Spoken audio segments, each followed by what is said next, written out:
Welcome to the Seth Justice Show. What's going on? Hope you had a great week. We're doing another Saturday show here today. And, wow. This week was, it was heavy, man. It really was. Just a lot happened. We'll get to it here today in this episode. But first, I just wanted to say make sure you like, subscribe, follow for more. The Seth Justice Show on Spotify and YouTube, at Justice_Radio on Instagram, at Seth Justice Show on X. I actually retweeted the other day, so I am using it just a little bit more. Just a little bit more. I do still need to get better at it. But those are all my socials. Go check them out. Like I said, like, subscribe, follow, comment, all that stuff. And I really do appreciate your support. So let's keep it going, shall we? And you know what? This week, man, like I said before, it was a heavy week. I mean, not for me personally, but just the fact that we had 3 icons pass away this week. And I saw this funny TikTok that said, nothing like a viral moment to be taken away so quickly by 3 tragedies. Like, that's how you throw something underneath the rug. That's how you do it right there. Just hope for 3 tragedies. And even then, I mean, the CEO of Astronomer resigned. The HR director, she resigned this week. So that kind of ends anything that viral moment that happened right there. But also the 3 tragedies that we had this week. And actually a couple more. Connie Francis passed away this week. I was never alive when she was, a big deal, but still sad. Feel bad for her family. We had Malcolm Jamal Warner pass away. He was Theo in The Cosby Show. And now The Cosby Show, at the time, and again, I wasn't necessarily alive during this time, or if I was very, very little. But The Cosby Show was one of those shows that defined a generation. It was one of the best shows on television from what my parents said. And, they always watched it. I knew a lot of people who watched that show too and were just like, oh my goodness, this is so great. Raven Simone got her start when she was a ittle baby. Adam Sandler was in that too. But, Malcolm Jamal Warner was a guy who, he would make you feel, because there are some moments, and I've seen The Cosby Show a couple times, just because it was on, but Theo was always one of those characters that was always kind of a staple, and at first probably not a big part of the show, but then later on became a bigger part of the show. And then as the years have gone on now with The Cosby Show, it's kind of kept at arm's length because of all the controversy and, bad things. Bill Cosby was, I don't know if we want to say alleged to have done. I mean, he went to jail, so yeah, it was a part of, we'll say. And caused, honestly, an asterisk on that show and kind of on the actors who were in that show. Now, obviously not a massive asterisk because they all weren't involved or anything like that. Who could have known that Bill Cosby would have done that? Unless you did actually know, and then at that point, it's kind of bad. But I don't suspect they knew. And I don't suspect that their relationship with each other was anything less than great. And I mean, people have said as much in interviews and such like that.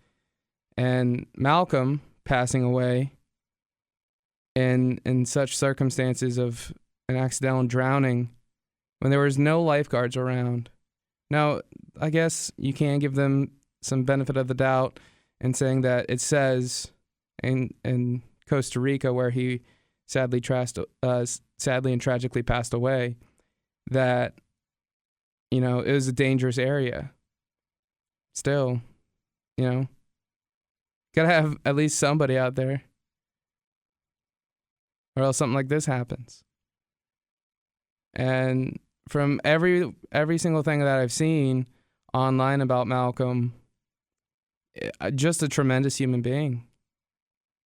And honestly, if if I were to pass away, the fact that people would call me a tremendous human being is highly unlikely. But to have those nice things and have those transcendent thoughts about you is absolutely incredible. And, to be seen as such a nice, likable guy and just a genuine human being. Like, Malcolm's Instagram is absolutely fantastic. Like, it is, I went through it, and it's just such an uplifting and happy Instagram page. So I would highly suggest to check it out and see how things go like that. But that wasn't the only tragic loss that we had this week. We actually had two more, obviously, as most of you know. But Ozzy Osbourne, the Prince of Darkness, passed away this week. And this one hit me particularly hard. I'm not a big crier or anything like that. I don't know why, but I'm just not. I think just insides rotted away or something like that. But Ozzy Osbourne, I wasn't alive for the major part of his music, but me being in rock radio and learning about that in the first part of my, my life or my radio life, but also knowing Ozzy Osbourne from his reality TV show, the clips I would see of him live performing, which I never got to see him live, which annoys me. But then again, it's just like, he didn't tour that much near the end. And that one show in Birmingham was absolutely fantastic. But Ozzy, man, like that one just hit me because it's a guy who lived an interesting life, was known as the party dude, was known as the guy who would, just go wild and crazy. I mean, he bit a bat's head off, for goodness sake. Now, with that being said, he didn't know it was a real bat. He thought it was a rubber bat or something like that, which, I kind of would, sense that it's squirming a little bit to be like, oh, maybe this isn't a legit rubber bat. But and it's not even really a controversy. Like why would you bite a rodent's head off? Like, come on, people. Use your brains. Anyway, but Ozzy, he had a tumultuous time there for a while. He was addicted to drugs, alcohol, and just did some wild and crazy stuff, man. Like he was just one of those wild characters. And I mean, even in the movie or documentary, The Dirt, the Motley Crue doc, I mean, he even he was doing some wild things in there. But he inspired so many people through his music. And then he got clean. He got sober.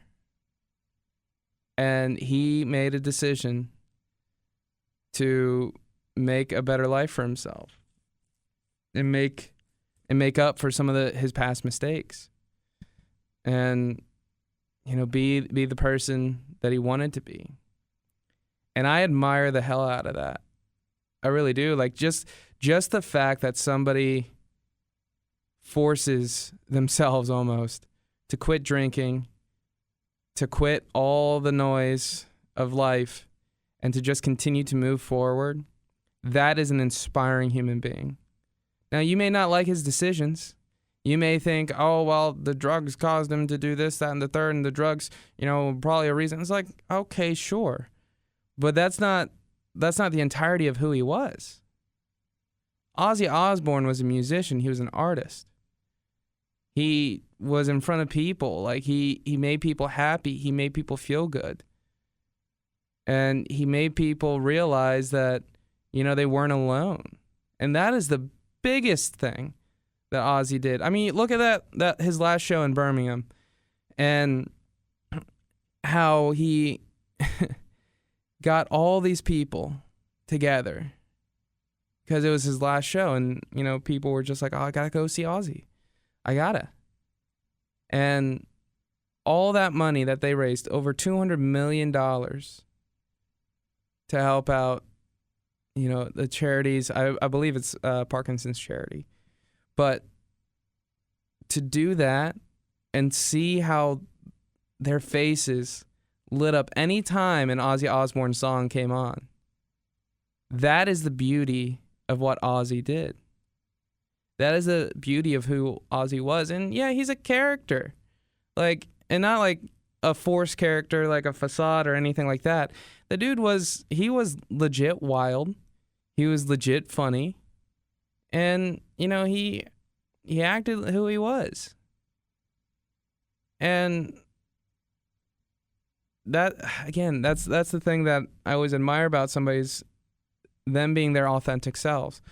Yeah, like, be goofy, be wild, be strange. That's perfectly fine as long as you're a good person. And Ozzy did that to a T. He did. So, I don't know. That one hit me particularly hard, man. It really did. I mean, mainly, like, my two favorite songs that Ozzy has ever performed and done and everything like that was first Black Sabbath, Changes, and then Youngblood did a fantastic cover of that. If you haven't heard or seen the Youngblood cover of Changes from that event in Birmingham, oh, you gotta check that out. Highly, highly recommend. And then Mama, I'm Coming Home. And that was from his solo days. And just the fact that Ozzy was able to just be him and then go through all the trials and tribulations, come out the other side, continue to be the good person that he is, continue to love everybody, regardless of what they said about him, and be with the love of his life, Sharon, which I feel terrible for Sharon and all her kids. And the same with Malcolm. I feel bad because he had young kids. So, yeah, it's just rough, man. Ozzy, man, that one hurt a lot. Hurt the soul. The soul is just like, something ain't right. So, I mean, anyway, and then the last one of the heavy news that we'll do here today, and then we'll get to fun, stupid Gwyneth Paltrow stuff. Oh, Gwyneth, thank you for the comic relief. The last one here was Hulk Hogan. He passed away, I believe on Thursday. Yeah, Thursday. I was on the air Thursday. I tell you, that was back to back to back. Anyway, Hulk Hogan passed away, and there's a lot of things people can say about Hulk Hogan. This one didn't affect me nearly as much. I'm not the biggest wrestling fan in the world. When I was a kid, I was. And then a little bit in adulthood, but now it's just like, I don't really want to, not my thing. If it's the only thing on, I guess I'll turn it on, but I don't really know all the ins and outs of everything. But Hulk Hogan, he passed away, and there's a lot of controversy with him, man. I mean, a lot of things people said, from Jesse Ventura saying that when Jesse was trying to do and get a union started, Hulk Hogan was the one who told Vince McMahon, and then caused all this turmoil with everybody, with the boys. Then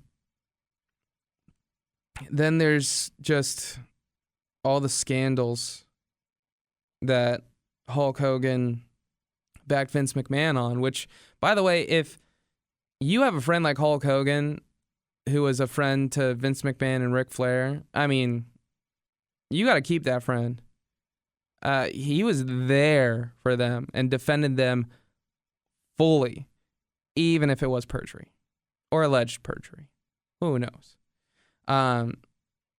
But yeah, and he was, especially about 10 years ago when he had a little rant and, sexy time content released, that kind of tarnished his reputation And not only that, his political views, which we're not going to get into. I don't care about politics.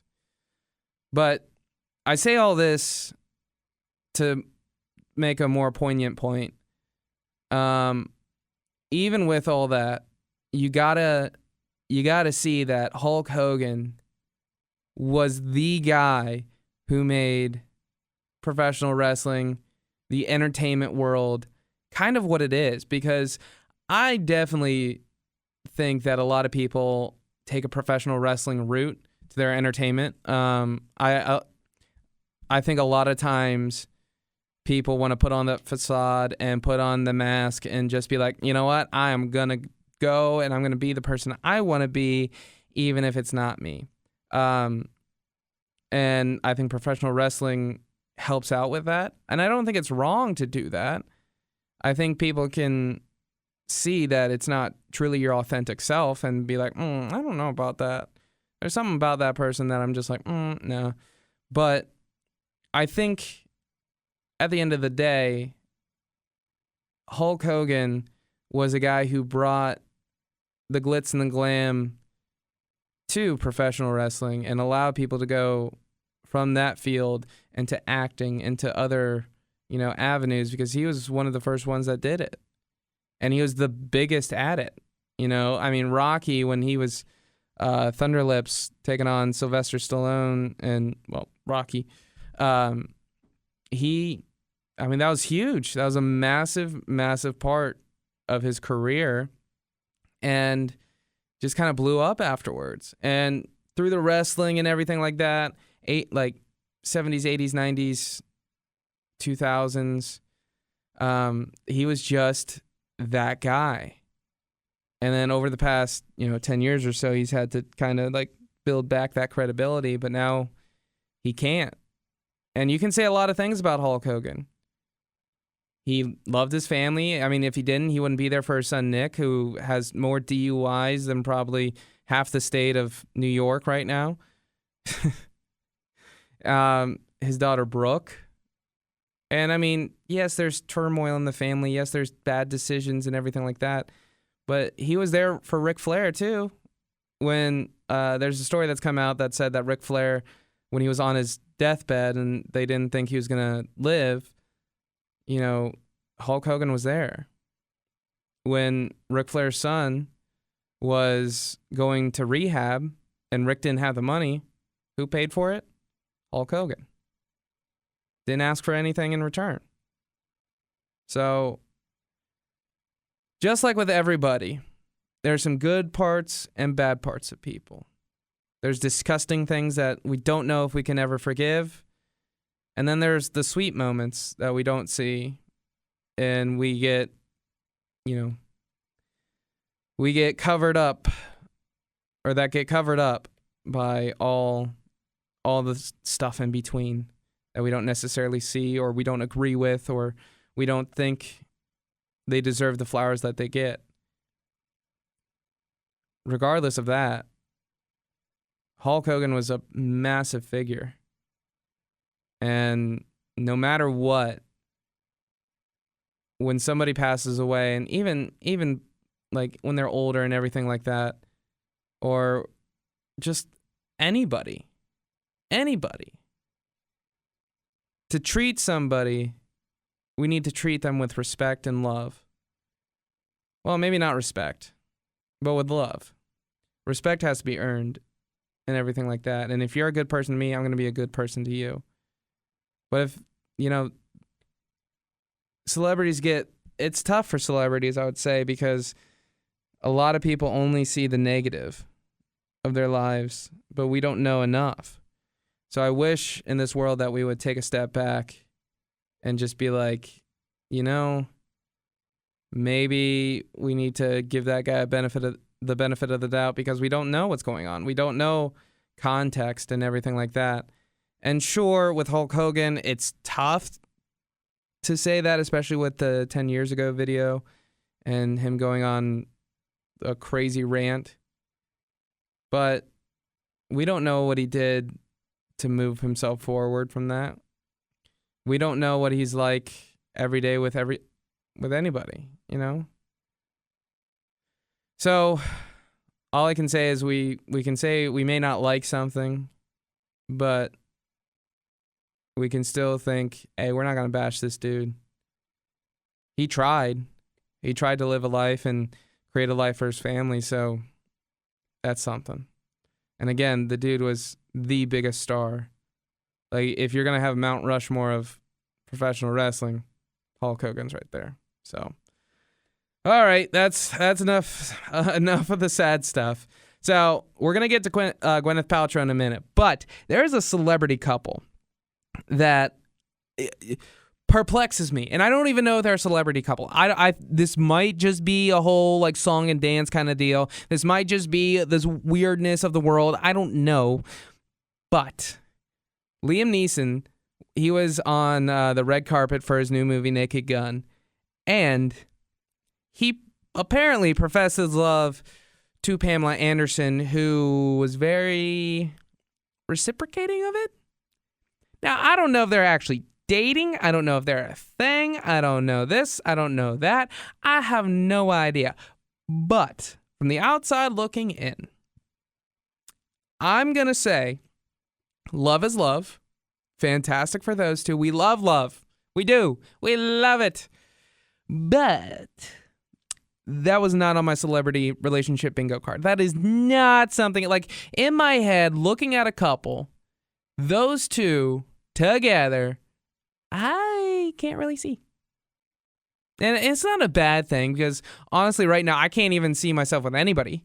Like, I can't. There's nobody in my head right now, or nobody that I've seen that I've been like, yep, I'm going to date her. Like, nobody. And maybe that's what I'm waiting for, and maybe that's why I'm dragging my feet, and I'm horribly sad single. But either way, Liam Neeson took a chance. And again, I don't know if they're dating or not, but took a chance, and then bada bing, bada boom, how we doing? Pamela Anderson was very, receptive to his motion to the court. So again, it is just one of those deals where I'm just like, I can't see it, but hey, if they're happy, they're happy. And if they get married, well, yeah, that just, yeah, I don't know. All right, now Gwyneth Paltrow time. So, of course, and Gwyneth. See, there are a lot of moments with Gwyneth Paltrow where she is not seen in the most happiest of lights. We'll say she is seen as more of a jerkbag, or a narcissist, or just a terrible human being, or goes on forever of a terrible human being who isn't good, especially selling her own essence to people, which I find absolutely gross and disgusting. But she is very opportunistic, and we got to give that to her. We got to give a round of applause to Gwyneth Paltrow for, really getting in there when she needs to. And I am just so proud to say that she is now apparently become the spokesperson for Astronomer. Oh, yeah. Astronomer, where the CEO is cheating with his wife at a Coldplay concert. The same one we talked about earlier where they said those two resigned. Yeah, this is the same company. And Gwyneth Paltrow, who may or may not have narcissistic tendencies, may or may not be a good person, I don't know for sure. We'll give her the benefit of the doubt. And maybe they went to her, maybe she went to them. But either way, opportunity came, and bada bing, bada boom. Well, Gwyneth Paltrow is now the spokesperson of Astronomer, a tech company who is, well, oh boy. Yeah. Going through it right now, here's the thing. I think with Astronomer, they need to lean into it. And I think more companies need to do this. I think more companies need to lean into all the bad stuff and that certain people have done. Now, again, that all depends on what the bad stuff is. Like this cheating scandal, absolutely lean into it. Astronomer, we got rid of the cheaters. Boom. Lean into it. Or their next software or whatever they do at Astronomer, like have it a little jab at the CEO. Like, we need to do that more. We need to make jokes and be like, yes, this is a terrible thing. We acknowledge it, but we're moving forward. And not say, we're going to get us out of this mess and we're going to ignore it. Just like, no. Now, I don't know if they're going to ignore it. I don't know. This is a week out from, all that nonsense and everything like that, which is absolutely terrible. Like, why are you cheating on your wife? If you don't want to be with that person, don't be with that person. Literally all you have to do, you dummy. But then just to see, like, fast forward, your new temporary spokesperson is Gwyneth Paltrow. Again, not on my bingo card, because nobody knew who Astronomer was a week ago. Now, they do. And that's why I say Astronomer needs to take advantage of all this hullabaloo going around right now. Like, that's what you need to do. You need to make people laugh. Because I think laughter is a lot better than the negativity that people put on to themselves and politics and all that jazz. So, I mean, that's just an option there, Astronomer. You can do with it what you will or not do, or do whatever your $100 million or however much you have says to do. I don't know. But either way, yeah, it's just something. I don't know. So I before we go, saw this really cool thing where South Park, Family Guy, American Dad, Futurama, and King of the Hill is now all on again at the same time. So it's like back in the early 2000s, 2010s, where we get adult cartoons back. That is like what at least I grew up on, which I absolutely love because it was like back to back. Like I would go one channel, South Park, watch that for an hour, watch Family Guy for an hour, watch American Dad for a half an hour, watch Futurama for a half an hour, and it was great. I was a happy guy. And now I can relive that nostalgia and be like, yes! And hopefully South Park actually goes to Paramount Plus. I mean, that would be fantastic. And then one more thing to wrap things up here, the Epstein issues going on right now. A lot of people are talking about the politics of it, and Ghislaine apparently dished on 100 names linked to Epstein after her chat with the feds, which is, I know it's a big deal, and I know people who do terrible things like that need to be punished. Like the kids and everything, like the kids that were involved in that, they need the justice that they deserve. They do. And I totally understand that. And I think they should get the justice they deserve. But I think we're focusing on the wrong things with this. Because we're more like looking towards Trump, or we're more looking towards all the dramatization of who are the people on the list. Like, yeah, that's fine. We need to get those people 100%. But the victims are just as important on this. So let's remember, if we keep on putting this out there and being like, oh, hey, we need the names, and you're doing it because you want to cancel somebody because you think they're on the list or something like that, or they aren't on the list and then you look like a fool, or they are on the list but it wasn't as bad as what it is, or they weren't even involved with it, they were just there for a party. Like, there are so many things that could be involved with this list, that some people could be innocent. Some people are not innocent, and they absolutely deserve what they have coming to them. I think we can all agree on that. But let us not play with people's emotions. Let us not play and hurt those people who, have been so desperately affected. So, yes, is it important?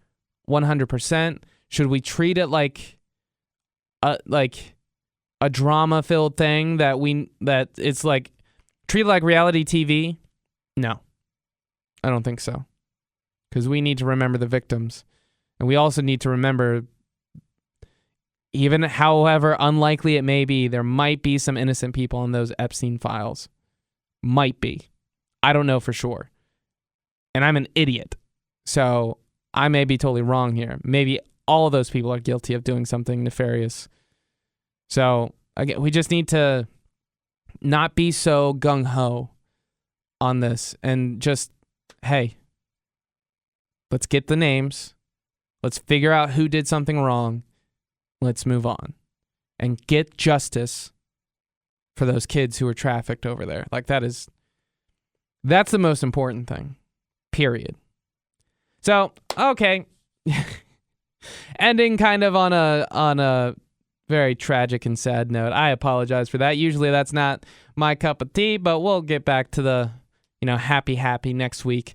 So thank you so much for listening. This has been the Seth Justice Show. Go follow me, like, subscribe, all that fun stuff on social media, YouTube, all that. At Justice_radio on Instagram, at Seth Justice Show on X, The Seth Justice Show on YouTube and Spotify. Sorry again for all the downers of this episode, but I felt like it was important to talk about. So thank you so much for listening, and we'll talk next week. Have a great week.